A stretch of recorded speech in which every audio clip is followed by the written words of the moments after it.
Panukala ng isang legal expert, baka dapat nang silipin ang mga anyay kahinaan sa saligang batas na posibleng nagbigay daan sa katiwalian sa mga proyekto ng gobyerno. Isa riyan ang paghihigpit sa mga dayuhang investor. May unang balita si Tina Panganiban Perez.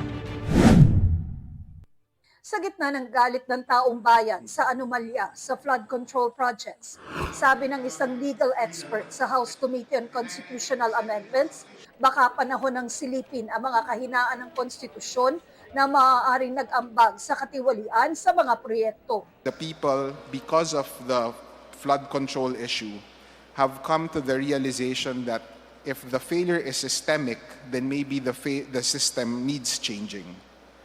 So the House may wish to take advantage of that earnest desire of the people to seriously talk about their constitution.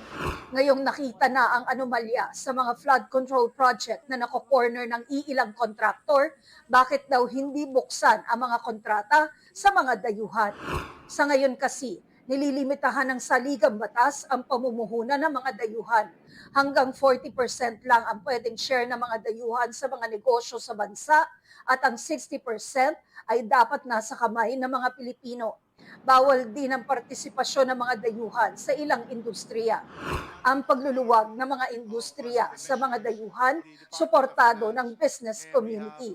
The PSE fully supports the amendment of certain economic provisions of the 1987 Philippine Constitution, specifically the easing of restrictions on foreign participation.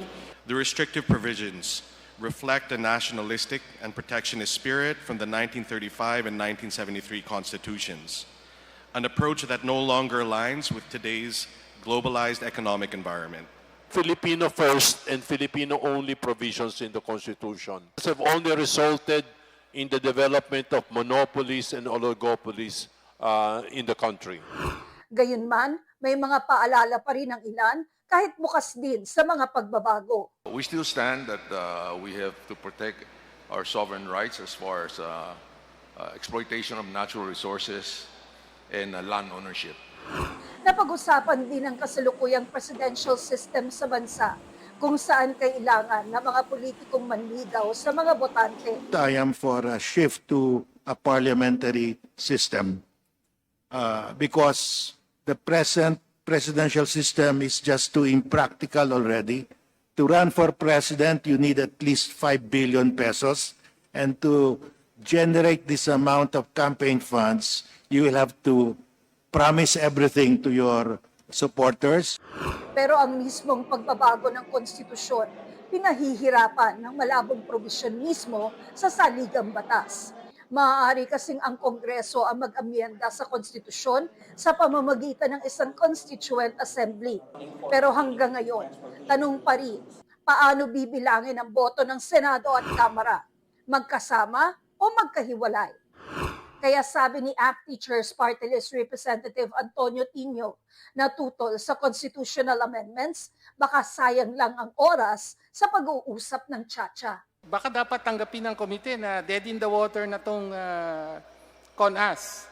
Palagay ko hindi papasayan. Given, alam naman natin no, na dahil sa flood control issue ay napakababa ng credibility ng House at saka ng Senate. Ito ang unang balita. Tina Panganiban Perez para sa GMA Integrated News. Gusto mo bang mauna sa mga balita?